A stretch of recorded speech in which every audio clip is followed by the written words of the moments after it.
अस्सलाम वालेकुम।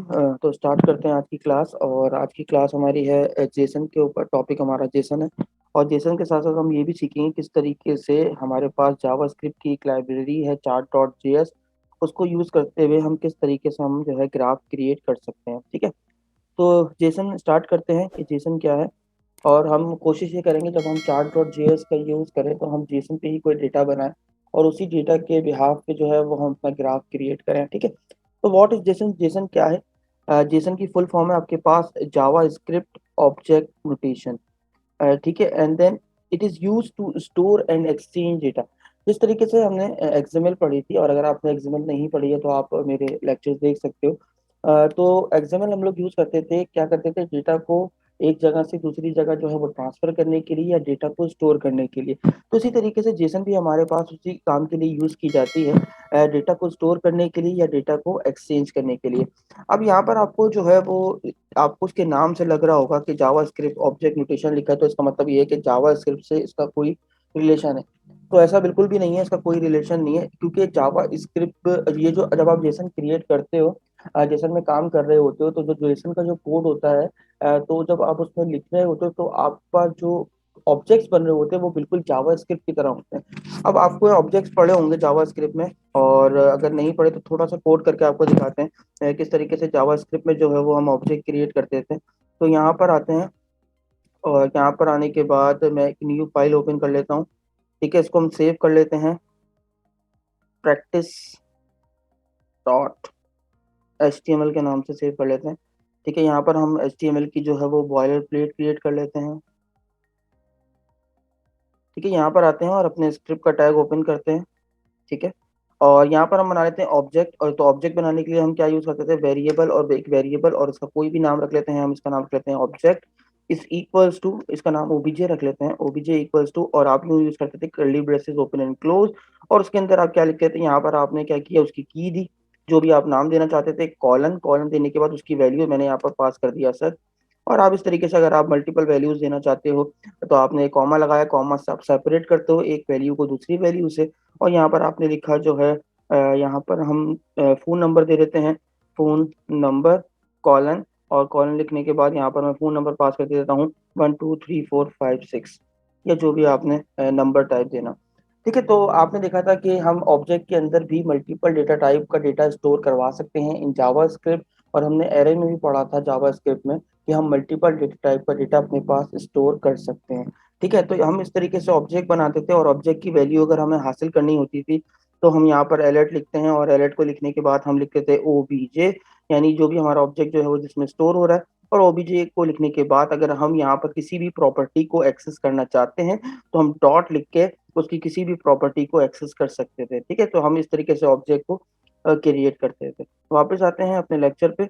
तो यहाँ पर जावा स्क्रिप्ट को लिखने का मतलब ये नहीं है कि यहाँ पर जो है वो इस जावा स्क्रिप्ट का रिलेशन है कोई इसके साथ, बिल्कुल भी इसका कोई रिलेशन नहीं है जावा स्क्रिप्ट से। बस चूंकि इसमें जो जब आप जावा जेसन का कोड लिख रहे होते हो तो उसमें जो लिखते हो आप वो बिल्कुल एज ऑब्जेक्ट की तरह लिखा जा रहा होता है। ठीक है, तो इसीलिए इसका जावा स्क्रिप्ट नोटेशन कहा जाता है। जब आप बनाते हो ना जावा स्क्रिप्ट ऑब्जेक्ट लिटरल्स, ये हमने जावा स्क्रिप्ट में जो ऑब्जेक्ट क्रिएट किए हैं यहाँ पर, तो ये बिल्कुल इसी तरीके से जो है आप कोड लिख रहे होते हो जेसन का। लिखने में तो सेम है, मतलब थोड़ा सा कोड का चेंजेस है यहाँ पर, बिल्कुल जो है आपका यहाँ पर इस प्रॉपर्टी में चेंज आता है। प्रॉपर्टी को डबल इन्वर्टेड कॉमास के अंदर रखते हो जेसन के अंदर। तो अभी हम आगे चल के देखें किस तरीके से जो है वो जेसन का कोड लिखा जाता है। ठीक है, अब कौन कौन सी डेटा टाइप आपको जेसन अलाउ कर रहा होता है? अच्छा, एक चीज जो इंपॉर्टेंट है वो याद रखिएगा, जेसन में आपके पास दोनों यूज तो की जा रही होती है, जेसन और एक्सएमएल दोनों जो है आपके पास यूज की जा रही होती है डेटा को स्टोर करने के लिए और डेटा को एक्सचेंज करने के लिए। लेकिन एक्सएमएल आपके पास एक प्रोग्रामिंग लैंग्वेज, एक एक्सएमएल आपके पास एक लैंग्वेज है, जबकि जेसन आपके पास कोई लैंग्वेज नहीं है। जेसन कोई लैंग्वेज नहीं, जेसन बस एक टेक्स्ट फॉर्मेट है जिसके जरिए आप क्या करते हो, अपने डेटा को एक जगह से दूसरी जगह सेंड कर रहे होते हो या रिसीव कर रहे होते हो। ठीक है, तो कौन कौन सी डेटा टाइप जेसन आपको अलाउ करता है, आप मतलब जेसन के अंदर जो है वो कौन कौन सी डेटा टाइप का डेटा जो है वो स्टोर करवा सकते हो? आप स्ट्रिंग टाइप का डेटा स्टोर कर सकते हो, आप नंबर टाइप का डेटा स्टोर कर सकते हो, आप बुलियन टाइप का डेटा स्टोर कर सकते हो, बुलियन यानी आपके पास ट्रू और फॉल्स कंडीशन। आप एरे भी स्टोर कर सकते हो। तो हमने ऑब्जेक्ट में भी देखा था कि हम ऑब्जेक्ट के अंदर भी जो है वो पूरा एक एरे बनाकर स्टोर कर सकते हैं। जैसे आप ये देखो, मैं यहाँ पर लिख लेता हूँ एक एग्जाम्पल, जैसे मैंने लिखा व्हीकल, ठीक है। और इसके बाद मैं चाहता हूँ अब इसको पूरा एरे में स्टोर कर दूँ, तो यहाँ पर मैंने एक एरे बना लिया और व्हीकल का नाम, ठीक है, मैंने यहाँ पर लिख दिया व्हीकल का नाम है मान लो होंडा, ठीक है। और उसके बाद इसका कलर, कलर मैं कह देता हूँ ब्लू। तो इस तरीके से आपने देखा कि हम जो है वो ऑब्जेक्ट के अंदर भी जो है वो पूरा एरे स्टोर कर सकते हैं, या ऑब्जेक्ट के अंदर भी ऑब्जेक्ट स्टोर किए जा सकते हैं। तो बिल्कुल इसी तरीके से जेसन में भी आप जो है वो एरे यूज कर सकते हो, ऑब्जेक्ट भी यूज कर सकते हो, और नल जो है नल डेटा टाइप भी आप उसके अंदर यूज कर सकते हो। तो ये तमाम के डेटा टाइप्स जो है, तमाम डेटा टाइप्स आप अपने जेसन का जब कोड कर रहे हो तो उसके अंदर ये आप सारी डेटा टाइप को यूटिलाइज कर सकते हो, ठीक है। यहाँ तक कोई क्वेश्चन? आगे बढ़ते हैं। तो यहाँ पर आपके पास आप देखो ये कोड छोटा सा तो मैंने लिखा है जेसन में कोड। तो जेसन में कोड कैसे लिखा जाता है, तो याद रखिएगा, सबसे पहले एक एग्जांपल बना लेते हैं यहाँ पर आके, और यहाँ पर मैं जेसन का कोड आपको लिख के दिखाता हूँ, ठीक है। यहाँ पर हम आते हैं और सबसे पहले आपने क्या यूज करना है, मैं एक वेरिएबल के अंदर जो है वो जेसन का कोड स्टोर कर लेता हूँ, और मैं इसका नाम डेटा रख लेता हूँ, एंड देन इक्वल्स टू, और उसके बाद ये मैंने बनाया curly braces open and close, ठीक है। सबसे पहले आपने क्या करना है, curly braces open and close, Jason का कोड लिखने के लिए आपने क्या करना है, आपने कर्ली ब्रेसेस को ओपन और क्लोज करना है, ठीक है। तो यहाँ पर आप एग्जांपल देखो, अगर आप किसी स्ट्रिंग डेटा टाइप को यूज करना चाहते हो, बस इसमें फर्क क्या है, इसमें और आपके पास ऑब्जेक्ट में फर्क क्या है। वहां पर जब आप ऑब्जेक्ट क्रिएट कर रहे थे तो आप जब प्रॉपर्टी है उसको डबल इन्वर्टेड कॉमास के अंदर नहीं लिख रहे थे, ठीक है। आप उसको सिंपली ऐसे ही लिख रहे थे अपनी प्रॉपर्टी को, लेकिन जेसन के अंदर आप डबल इन्वर्टेड कॉमास के अंदर अपनी प्रॉपर्टी को लिख रहे होते हो। ये बात आप याद रखिएगा, ठीक है। तो आप जितनी भी प्रॉपर्टीज यहाँ पर देखो, यहाँ पर एक डेटा टाइप जो है, नंबर टाइप की डेटा टाइप जो है, वो भी डबल इन्वर्टेड कॉमास के अंदर उसकी प्रॉपर्टी मौजूद है। फिर देखो मैंने आपसे कहा डिफरेंट डेटा टाइप का डेटा आप इसके अंदर स्टोर कर सकते हो। यहाँ पर आप देखो तो बूलियन डेटा टाइप का डेटा स्टोर है।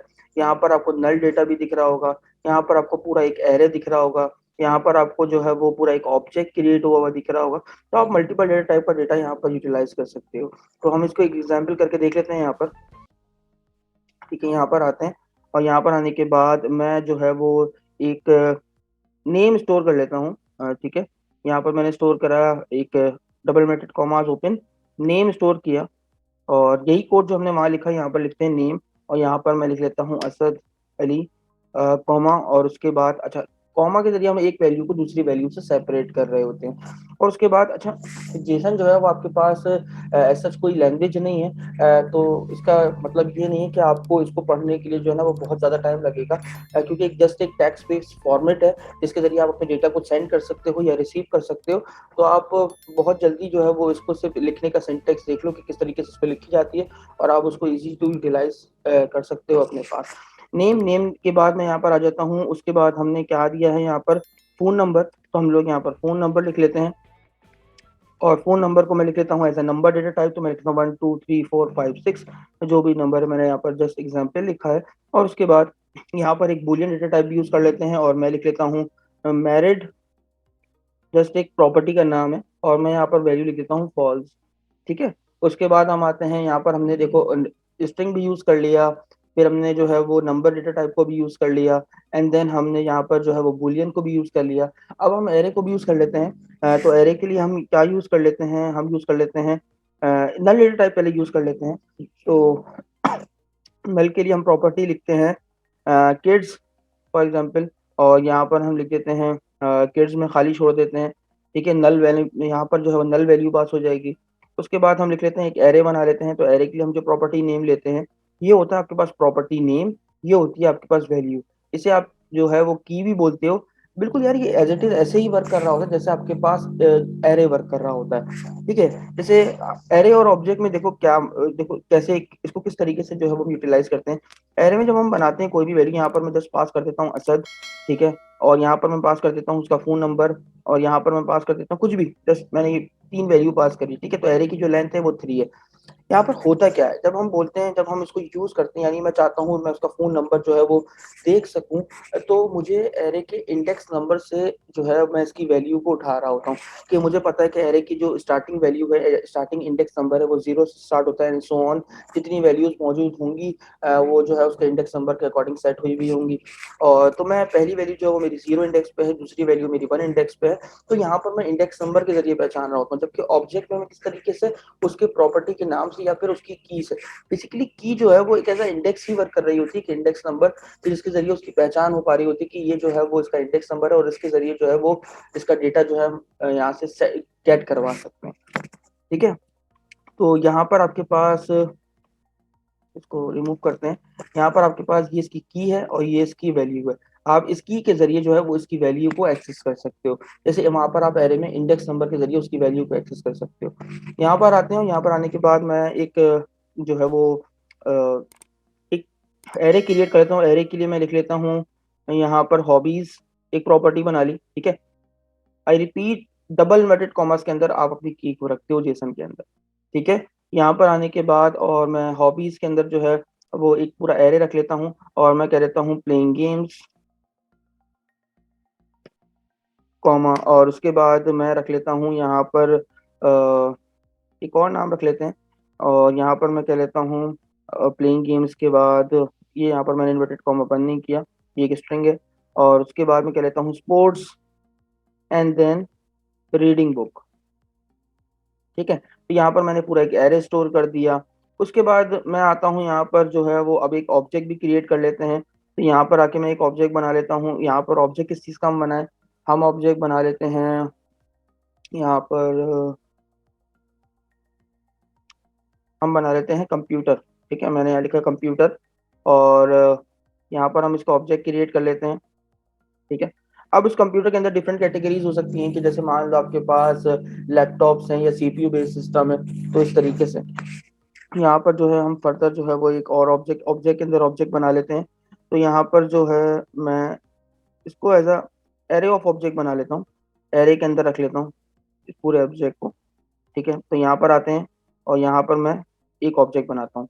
ठीक है, जैसे हमने अपने प्रोजेक्ट में, जब याद हो आप लोगों को, हम लोग ने जब फर्स्ट सेमेस्टर में प्रोजेक्ट किए थे तो उसमें हमने जो डेटा पास किया था वो जेसन फॉर्मेट में ही पास किया था और हमने जो कार्ड डिस्प्ले किए थे वो अपने जेसन फॉर्मेट से ही किए थे। तो इसको फॉर्मेट भी कर लेते हैं।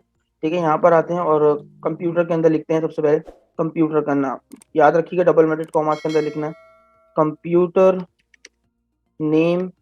ठीक है, उसके बाद कॉलन, कंप्यूटर का नाम क्या है, तो मैं रख लेता हूँ जियोन। यहाँ पर हम लिख लेते हैं कंप्यूटर नाम, यानी हमारे पास हम कंप्यूटर टाइप, पहले कंप्यूटर टाइप डिफाइन करते हैं। ठीक है, कंप्यूटर टाइप, तो कंप्यूटर टाइप कौन सी है, यहाँ पर मैं लिख लेता हूँ हम यूज कर रहे हैं जियोन, यानी CPU based system computer type, यहाँ पर सीपीयू लिख लेते हैं, सीपीयू। और उसके बाद मैं यहाँ पर लिख लेता हूँ कॉमा, कॉमा देने के बाद यहाँ पर लिख लेते हैं कंप्यूटर का नाम क्या है, कंप्यूटर नेम, कॉलन, और उसके बाद हम लिख लेते हैं यहाँ पर कंप्यूटर का नाम है आपके पास जियोन 5660। ठीक है, ये हमारे पास एक ऑब्जेक्ट क्रिएट हो गया।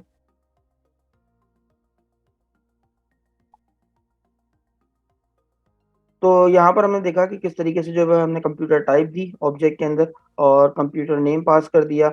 इसी तरीके से एक और ऑब्जेक्ट क्रिएट कर लेते हैं, कंट्रोल सी, कंट्रोल वी, और इस बार हम जो है वो कंप्यूटर की जो टाइप है वो हम रख देते हैं लैपटॉप।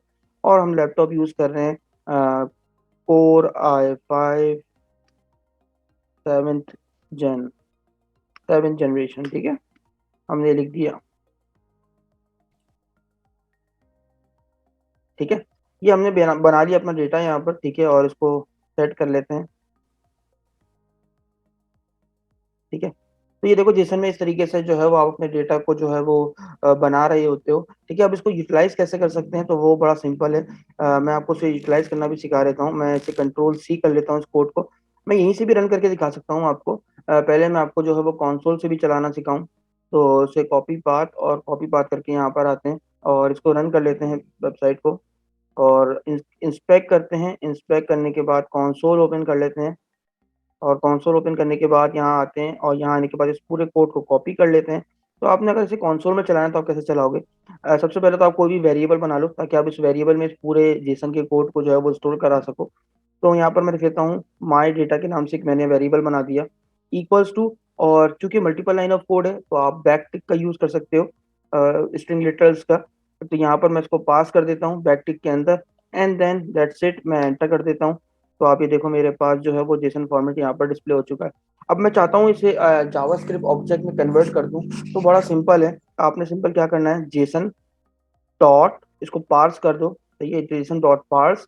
और पार्स करने के बाद मैं यहाँ पर आता हूँ, और मैंने किस नाम से ऊपर वेरिएबल बनाया था, माई डेटा के नाम से बनाया था, तो मैं इसमें ये पास कर देता हूँ। तो ये मेरे पास जब मैं एंटर करूंगा, ये देखो मेरे पास जावा स्क्रिप्ट के ऑब्जेक्ट में कन्वर्ट हो गया सारा का सारा कोड। आप ये देखो जावा स्क्रिप्ट का पूरा एक ऑब्जेक्ट बन गया अभी ये सारा का सारा कोड मेरे पास जावा स्क्रिप्ट के ऑब्जेक्ट का यहाँ पर डिस्प्ले हो चुका है। अब मैं इसे इसमें से अगर कोई वैल्यू देखना चाहता हूँ, तो सबसे पहले तो मैं क्या करूंगा, मैं एक वेरिएबल बना लेता हूँ। कुछ भी नाम से बना सकते हो आप, ताकि ये जो पार्स ओवर डेटा है वो आपके पास एक वेरिएबल में स्टोर हो जाए। तो मैं बना लेता हूँ पार्स डेटा, ठीक है, equals to JSON dot parse, ठीक है, इसको पार्स करते हैं ऑब्जेक्ट में, जावास्क्रिप्ट ऑब्जेक्ट में कन्वर्ट करते हैं अपने जेसन को। तो मैंने जो कोड भेजा था, यानी उसको मैंने जो एक वेरिएबल में स्टोर कराया था, उसका नाम था माई डेटा। मैंने इसको क्या किया, मैंने कहा जो मेरा पास जेसन का कोड है उसको पार्स करो जावास्क्रिप्ट के ऑब्जेक्ट में और उसको स्टोर कर दो पार्स डेटा वेरिएबल में। तो ये मैंने कन्वर्ट कर दिया और ये यहाँ पर आ चुका है। अब मैं चाहता हूँ इस नाम को एक्सेस कर सकूँ, तो आप किस तरीके से जो है वो इसकी वैल्यू को एक्सेस कर सकते हो, बिल्कुल एज इट इज जैसे आप ऑब्जेक्ट की वैल्यू एक्सेस करते थे जावा स्क्रिप्ट में, उसी तरीके से आप जेसन की वैल्यूज को एक्सेस कर सकते हो, बहुत सिंपल तरीके से।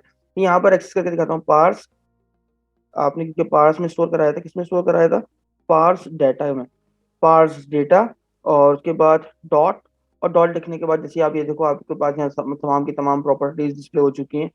तो मैं देखना चाहता हूँ कि मेरा नाम क्या था इस ऑब्जेक्ट में, तो जैसे मैंने नेम लिखा, एंटर करता हूँ, तो ये देखो आप, मेरे पास असद अली यहाँ पर लिखा आ चुका है। मैं अगर कुछ और देखना चाहता हूँ, अगर मैं आपसे ये बोलूँ अभी मैं इसको ओपन करूँ, अगर इसको मैं ओपन करूँ, तो आप यहाँ पर देखो एक ऑब्जेक्ट है, उस ऑब्जेक्ट के अंदर यहाँ पर जो है वो नेम आ रहा है, ये आपके पास स्ट्रिंग है, ये आपके पास आ रहा है नंबर, ये आपके पास आ रही है बुलियन कंडीशन, ये आपके पास आ रहा है नल। हॉबीज का हमने एक एरे बनाया था, तो वो एक एरे आ गया। कंप्यूटर का हमने एक एरे ऑफ ऑब्जेक्ट बनाया था, तो यहाँ पर एरे ऑफ ऑब्जेक्ट मतलब एरे के अंदर ऑब्जेक्ट्स क्रिएट हुए हैं, ठीक है। तो अब आते हैं, मैं चाहता हूँ कि मैं जो है वो इस हॉबीज के हॉबीज में जाऊं, और यहाँ पर ये जो इस इंडेक्स यानी टू इंडेक्स पे जो स्पोर्ट्स मौजूद है उसे मैं देख सकूं। तो मैं लिखता हूँ डेटा पार्स डेटा डॉट, उसमें जाओ, हॉबीज में जाओ, हॉबीज में जाने के बाद अब ये एक एरे, तो एरे के कौन से इंडेक्स की वैल्यू मुझे दिखा दो। मैंने कहा आप मुझे वैल्यू दिखा दो इसके इंडेक्स नंबर, मुझे चाहिए स्पोर्ट्स, तो 0 और 1, 1 इंडेक्स की जो है वो वैल्यू दिखा दो। तो आप ये देखो किस तरीके से मैंने यहाँ पर स्पोर्ट्स को जो है वो अचीव कर लिया। इसी तरीके से ऑब्जेक्ट की बात की जाए, तो आप ऑब्जेक्ट की वैल्यू भी उठा सकते हो। तो अगर आपसे कहूँ पार्स डाटा डॉट, और उसमें जाने के बाद आप जाओ कंप्यूटर में, और कंप्यूटर में जाने के बाद यहाँ पर आओ आप कंप्यूटर के कौन से इंडेक्स में, क्योंकि आपने एरे ऑफ ऑब्जेक्ट्स बनाया।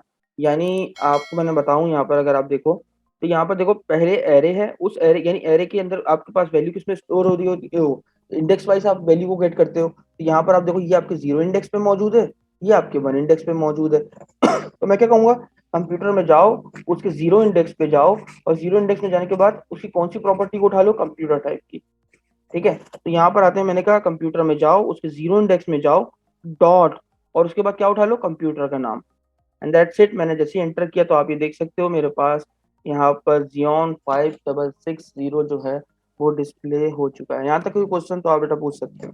हाँ, तो थोड़ा सा एडवांटेजेस की बात कर लेते हैं। यहाँ पर जेसन के एडवांटेजेस क्या है, format that is readable by human. देखो आपके पास जेसन में जो डेटा होता है, जेसन बेसिकली एक टेक्स्ट बेस्ड फॉर्मेट है, तो ह्यूमन रीडेबिलिटी बहुत ज्यादा हो जाती है, यानी इजी टू अंडरस्टैंड हो जाता है कोड को समझना, एज कम्पेयर टू एक्सएमएल। और लैंग्वेज इंडिपेंडेंट का मतलब ये होता है कि आप इसको, आपको मैंने बताया भी था, अब दोबारा से डिस्कस कर लेते हैं। यानी अगर मेरे पास कोई एक एप्लीकेशन है जो कि एंड्रॉइड पे बनी हुई है, एक एप्लीकेशन है जो मेरे पास वेब एप्लीकेशन है, एक मेरे पास एप्लीकेशन ऐसी जो कि डेस्कटॉप एप्लीकेशन है, ठीक है, तो मैं उस एक ही डेटा यानी मेरी एक जेसन की फाइल जो है वो मैं इन तीनों के साथ जो है वो इंटीग्रेट करवा सकता हूँ, और उसी में जो है वो डेटा को सेंड और रिसीव कर सकता हूँ। लैंग्वेज इंडिपेंडेंट है, किसी के साथ भी जो है आप उसको यूटिलाइज कर सकते हो। All popular programming languages are supported, चाहे फिर वो पीएचपी हो, स्विफ्ट हो, पाइथन हो, C# हो, आप तमाम प्रोग्रामिंग लैंग्वेज के साथ जो है वो उसको यूज कर सकते हो। It is simple to organize and access, बड़ा सिंपल है इसको यूज करना और इसको एक्सेस करना बहुत ज्यादा आसान है। और सबसे बड़ी बात ये लाइट वेट है एज कम्पेयर टू एक्सएमएल, ये एक्सएमएल से ज्यादा लाइट वेट है। थोड़े से डिफरेंस की बात की जाए इन दोनों के दरमियान, तो एक्सएमएल आपके पास एक लैंग्वेज है, जबकि जेसन आपके पास एक फॉर्मेट है। एक कैसा फॉर्मेट, एक ऐसा फॉर्मेट जिसमें आप टेक्स्ट बेस है, जो कि टेक्स्ट बेस है। आपके पास जो आप क्योंकि टेक्स्ट लिख रहे होते हो, आपने देखा है यहाँ पर, ठीक है। और उसके बाद दूसरा डिफरेंस की अगर बात की जाए, तो एक्सएमएल जो है वो थोड़ी हैवियर है एज कम्पेयर टू जो है वो जेसन। बिकॉज ऑफ इसलिए क्योंकि आप एक्सएमएल में डेटा कैसे लिख रहे होते हो, अगर इसी डेटा की बात की जाए मैं इसको एक्सएमएल में बनाऊं तो कैसे बनाऊंगा। तो यहाँ पर मैं आपको जस्ट डमी बता रहा हूँ यहाँ पर, ठीक है। तो यहाँ पर मैं लिखूंगा सबसे पहले स्टूडेंट का टैग, यानी मेरा रूट एलिमेंट मैंने यहाँ पर बना दिया, ठीक है। उसके अंदर मैं एक जो है वो स्टूडेंट बनाऊंगा।